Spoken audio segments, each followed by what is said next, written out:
¿Qué puedo hacer para valorarme más? Esta pregunta me la han hecho muchas veces y el tema no es tan simple como, hasta ahora no me he valorado y ahora voy a aplicar 4 técnicas y voy a aprender a valorarme más. Es un poco más complejo que esto. ¿Por qué? Porque para que nosotros podamos aprender a valorarnos, primero tenemos que ir a cambiar nuestras creencias y a sanar nuestras heridas.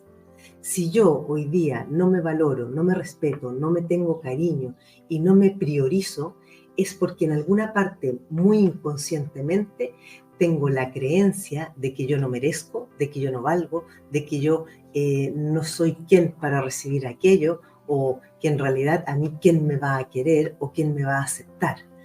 Esto son situaciones y son creencias que se nos van a grabar en nuestra infancia. Por lo tanto, todo lo que a nosotros nos ocurre en nuestra vida adulta va a estar directamente relacionado y va a ser una consecuencia de lo que nosotros hemos vivido en la infancia.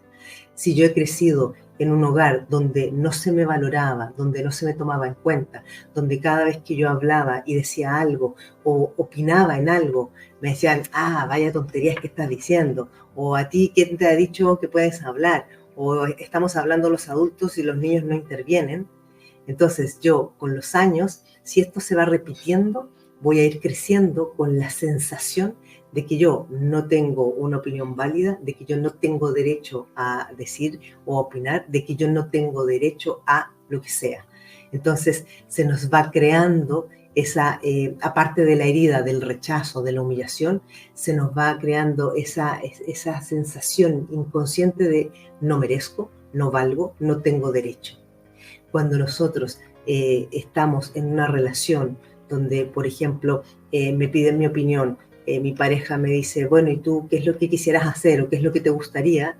Si yo he crecido con esto del que no valgo, que no merezco, que no tengo derecho, voy a decir, no, lo que tú quieras o lo que tú elijas, y voy a ir generándome relaciones en las cuales mi voz y mi opinión nunca va a tener un valor. Entonces, si yo estoy así, si yo he crecido así, es un trabajo más largo el que hay que hacer para poder llegar a ese momento, a ese punto en el cual yo aprendo a valorarme. ¿Por qué? Porque lo primero que necesitamos hacer para aprender a valorarnos es volver hacia atrás a identificar primero cuáles son nuestras heridas de infancia. Una vez que hemos identificado nuestras heridas, entonces decimos, vale, ahora que sé que tengo la herida del rechazo, que tengo la herida de la humillación o que tengo la herida de la falta de amor, ¿qué hago yo con esto?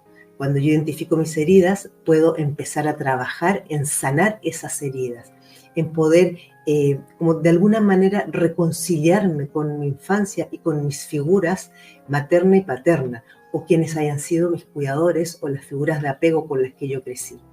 ¿Por qué? Porque para que nosotros traigamos heridas de infancia, eso generalmente tiene que ver con nuestros padres o las figuras de apego. Me refiero a figuras de apego como quienes me criaron o con quienes yo crecí. Pero también hay ciertas heridas que son heredadas.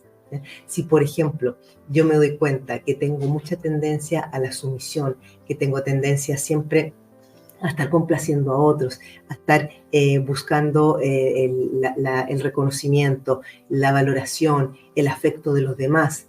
Y, por ejemplo, yo crecí en un hogar donde mamá y papá me daban mucho cariño y eran muy afectuosos conmigo. Esto pudiera ser que venga de más atrás. A lo mejor había una abuela o una tía abuela o una bisabuela que ella por alguna circunstancia siempre se mostró muy sumisa y eso le generó un gran dolor o le afectó mucho emocionalmente, porque está comprobado actualmente que las heridas, los daños emocionales y los traumas se transmiten a través del ADN. Entonces, nosotros, todo lo que hacemos y todos nuestros comportamientos en la edad adulta van a estar directamente relacionados con lo que hemos vivido en la infancia y con lo que han vivido nuestros padres también en la infancia. Porque a lo mejor a mí no me maltrataron ni me golpearon cuando era niña, pero si a mamá o a papá los maltrataron y los golpearon cuando ellos eran niños, esa es una herida que yo también la tengo. ¿vale? Entonces, por eso que muchas veces cuando una persona, y esto es bastante habitual y bastante frecuente, que las personas tienden a culpar a los padres, a culpar a mamá, porque todo lo que me ha pasado, todo lo que he vivido, porque por su culpa yo tal cosa, o por su culpa yo no he tenido tal otra, o porque no me quiso, porque no me demostró afecto, porque no me dio suficientes abrazos. Para que una madre no haya hecho esas cosas, generalmente hay otra historia detrás de ella. Por eso que muchas veces yo digo, no se trata y no podemos culpar a los padres. Pueden haber sido los peores padres del mundo, porque los hay padres que son muy, muy dañinos y muy maltratadores con sus hijos. Pero sin afán de justificar esa conducta, esos peores padres del mundo han tenido otros padres que también les han hecho daño a ellos. Entonces, cuando una persona no alcanza el suficiente nivel de conciencia o de observar y de darse cuenta y decir, yo no voy a repetir esto, lo que hacen de manera automática e inconsciente es repetir lo que ellos han vivido y lo que ellos han tenido cuando eran niños. Entonces, volvemos al origen de cómo yo puedo aprender a valorarme más. Lo primero que os recomiendo es que busquéis trabajar en vuestras heridas de infancia. Hay que sanar las heridas, y cuando yo logro sanar las heridas y logro entender y comprender el qué, el por qué y el para qué de lo que yo he vivido y lo que yo he pasado, entonces es cuando yo puedo recién empezar a mirar mi historia de vida y mirar a mi alrededor sin juzgar. Si yo soy capaz de mirar a los demás sin hacer un juicio y a la vez sin juzgarme a mí, porque lo primero es que yo deje de juzgarme a mí y deje de pretender ser perfecta y deje de pretender parecerme a los demás, porque este es otro gran problema o error que aparece en las personas que no se valoran a sí mismas y que están continuamente buscando la valoración afuera, es que quieren parecerse a otros, quieren ser como otras personas que ellas han observado que son valoradas y que son admiradas. Pero no se trata de que yo me parezca a los demás, no se trata de que yo sea como tal o cual otra persona.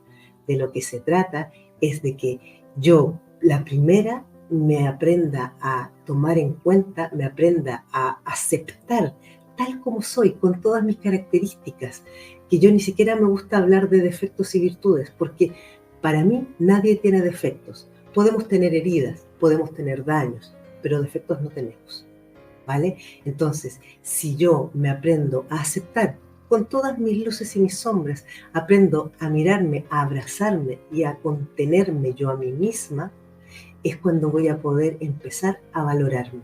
Y cuando yo me aprenda a valorar a mí misma, ya no voy a necesitar que otros me valoren, porque me voy a bastar yo. Y esto no tiene que ver con volverse arrogante o prepotente, sino que es simplemente que yo, cuando me logro tomar a mí en cuenta y viene alguien y me juzga y viene otro y me critica y viene otro más allá y me dice, es que lo que debieras hacer es tal cosa, si yo me tengo a mí en alta estima, si yo me valoro, si yo me respeto y sobre todo si yo me conozco, podré evaluar y decir, sí, podría ser, o diré, pues no, porque no me apetece hacerlo de esa otra manera. Yo lo hago como a mí me da la gana, yo lo hago como a mí me apetece. Entonces, para volver a terminar con el tema de cómo puedo valorarme más, comienza por trabajar en sanar tus heridas de infancia y en aprender a reconocerte y aceptarte tal como eres.